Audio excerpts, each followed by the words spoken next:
going to take this as a positive because we got to the second round and we know we're going to come back and be better next year.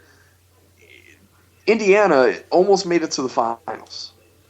They need to focus on, learn from everything that they did right, learn from everything they did wrong, and if they come back with the same team next year, a little wiser, a little more savvy when it comes to certain things, I think they could be back here again next year and potentially in the finals. It's going to be because they prove that they, in a lot of ways, are better than the Heat. They're not better than LeBron James. No one on that team is better than LeBron James. But a lot of their other players are better than other players on the Heat, including Bosh and Wade. So really, it's like you have a team that is better in every category except for one, and that's LeBron James. And he's single-handedly, I still say that he single-handedly kept the Heat from losing this series because there were times that they could have easily lost some of these games, but it was through his leadership and ability that they didn't. And if you take LeBron James out of that team and put in a player that's slightly less talented than him, Indiana would have won the series. So they need to take that into next year, and I would not be surprised if they make it to the finals next year. The Pacers are going to have a very interesting offseason ahead of them. Because remember, they did all this without Danny Granger all year, which going into this year when healthy, everyone thought of Danny Granger as their best offensive option. And then in his absence, you had the emergence of Paul George. He's got one more year left, so he'll be back. But he's going to make $14 million next year. Who, Granger? Yeah.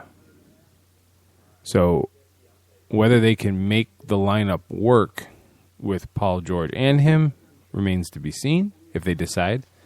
It all depends on how healthy and if Granger's back to, his normal self or not. But David West is a free agent. DJ Augustine is a free agent. Tyler Hansbrough is a free agent. So they have some decisions to make as far as their lineup. And right now they are $8 million over the salary cap. Mm-hmm. So, again, a lot of salaries come off the book, will not be on the books for next year, and they have not announced what the salary cap is going to be, but they don't anticipate it being raised all that much. It's 58. The current salary cap is just a shade north of $58 million. And if I remember correctly, the projected salary cap for next year will be $58.5 million. So there's still not. I mean, David West, $10 million comes off, that frees up space. DJ Augustine is making $3.5 million, that frees up space. Tyler Million, so they'll have some room to play with. But they're going to have to make a choice, I think, between David West or Tyler Hansbrough at the 4. And I'm not so sure that I'd be willing to turn the keys over to Hansbrough if I was the Pacers. No, but Hansbrough is he has a purpose. He is the Bill Laimbeer. Hansbrough is the Bill Laimbeer of that team. He's just the big, dumb white lug who can go in there, piss off the opposing players enough to get them to do stupid moves like Chris Anderson, to where the Birdman and everyone pointed out in that one play where he eventually got suspended, Hansbrough didn't even do anything to him to incite the push, but he had done so much throughout the series to piss off Birdman that it just finally snapped in him. And because of his absence, it helped Indianapolis win that 6th game. So, that's the good thing about Hansbrough is he's a thug. He is a hockey player with basketball shoes. I think there's a necessity for people like that. Well, like I said, it all depends on what Hansborough's financial requirements are. I would not pay him big time money. No. Because you do need to figure out exactly how you're going to work Granger or George into the lineup. Now, if I was the head coach, if I was Frank Vogel, I'd almost be trying to toy with. Now, Paul George is 6'8". So Yeah. he would be a very tall 2. And so is Danny Granger. Yeah. So, Phil Jackson was famous for liking big guards. That's why he wanted Ron Harper in L.A. at first. If you could have a lineup with Paul George and Danny Granger at the 2 and the 3, if you could find I think that Paul George's game would translate more to a 2 offensively. Yeah. You might have the what's the word I'm looking for? The scoring options that we're missing in this series together, and also be pretty damn tough defensively with that kind of height on the floor. I mean, if they could find a way to get them to play together and get maybe a few of them to restructure their deals to bring themselves under the salary cap, they could be very dangerous, especially with Granger back. But once again, you gotta are those players smart enough and unselfish enough to realize that, hey, if I make $10 million instead of $13 million, I'm still going to be living fine, and I have a very good chance of winning a championship, which is only going to help me make more money in the long run. Because some of these young guys, if they can get a championship next year, then they can get shopped. Then they could shop themselves to other teams and being like, "Hey, I'm a championship player." That's only going to help, right? I mean, look how many players throughout the years that were role players that won championships and were able to go get big deals with other teams. I mean, it could be to their best interest to make this work. It would be. I'm looking at David West being 32 years old. So I don't know how much money he can really demand or what kind of terms he can demand. But the man shot 50% from the floor for the regular season. Yeah. And you look at the advanced, the sabermetrics, whatever you want to call them. His player efficiency rating was 20.1, which is pretty outstanding as far as I'm concerned. Yeah. So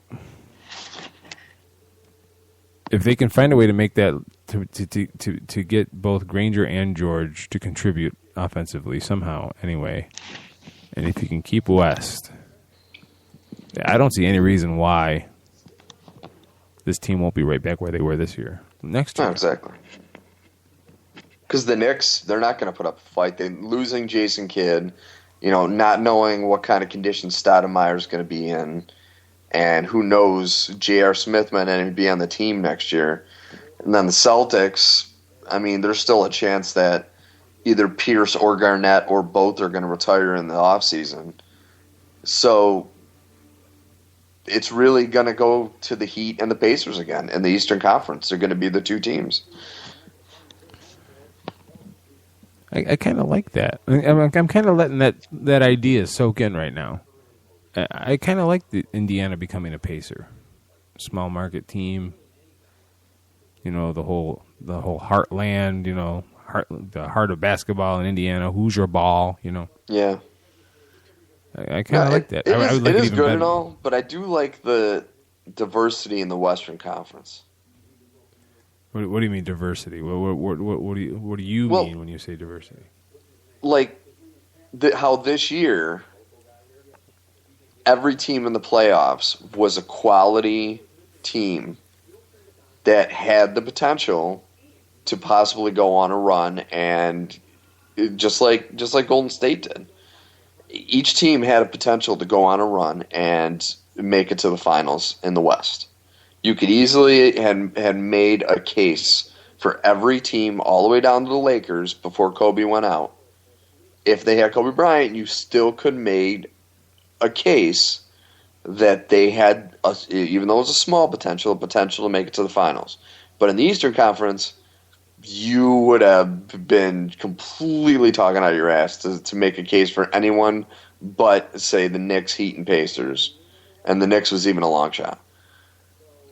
You know what I mean? Mm-hmm. So it's just like you had so many more opportunities with the teams in the West because there's so much more talent.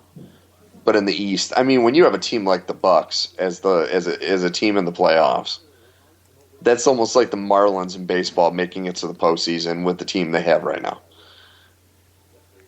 Yeah, we're not going to bring that up. You had to, didn't you? Yeah. You know I'm a Met fan. You had to bring up the Marlins. Okay. Yeah. All right. So, Yeah, but no one else is a Met fan, so they don't know they lost to the Marlins. Ouch. Jesus. So staying in the NBA and Yeah. hearing to be run down. The Clippers reportedly want Pacers assistant Brian Shaw to be their next head coach, and he's also rumored to be the target of the Nets as well.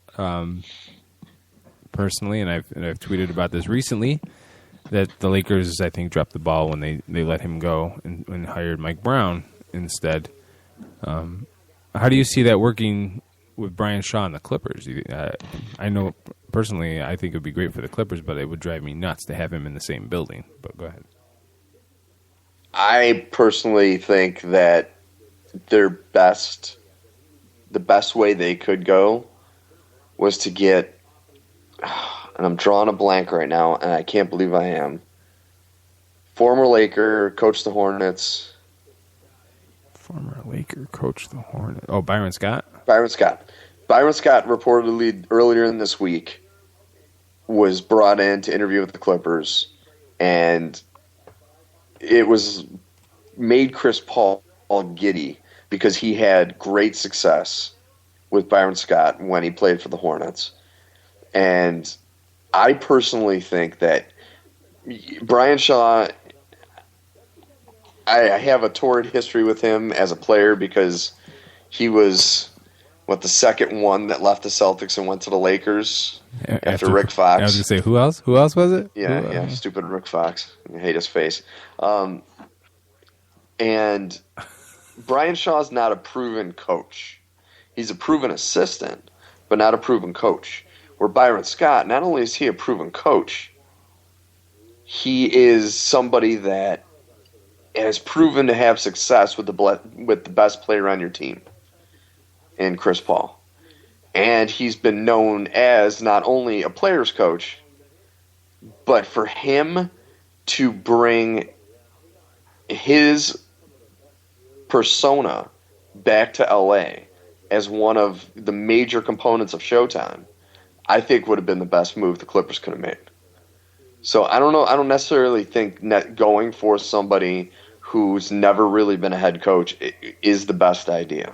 I always felt bad for Byron Scott in Cleveland because, he was hired in the wake of them firing Mike Brown the first time, and as kind of, I thought, like a last-ditch effort to entice LeBron to stay. Yeah. And obviously that didn't work. And then you had that year it was just a void until they sucked so bad to get Kyrie Irving. And now Irving seems like a decent, legit NBA talent when he can stay healthy. And now they're just trying to get the pieces together, and they hire Mike Brown back again. Yeah. I just seeing the bow ties at the lottery just kind of really made me convinced that the Gilberts really don't know what the hell they're doing out there. But It is what it is, I suppose. And it's the same as if, you were going to go coach the Bulls and Michael Jordan says, I'm not playing, I'm going to go play baseball. To me, with LeBron leaving, just like you said, he got the absolute shaft. Because how are you going to go take over a team and have any success when the only player on the team that had any kind of skill leaves as you walk in the door? They should have given him an out, saying, okay, if you want to leave, we do not blame you. We'll just kind of let the players coach themselves for a couple of years. Yeah. They're pretty bad. All right, well, I know I'm looking at the rundown, and I realized that I neglected to put something on the rundown that I wanted to the other day, and I obviously slipped my mind. So I'm going to pitch it, and then we're going to take a break and give you like 7 minutes to do a little research here. Okay. Okay. Jason Kidd and Grant Hill retired. I want your top 10 all-time point guards. And is Grant Hill a first ballot Hall of Famer? Okay. We'll be right back. I got it. We're going to take a quick break, play a couple songs, and we'll be back. And we'll be talking Jason Kidd and Grant Hill before we launch into the whole biogenesis debacle with Major League Baseball. You're listening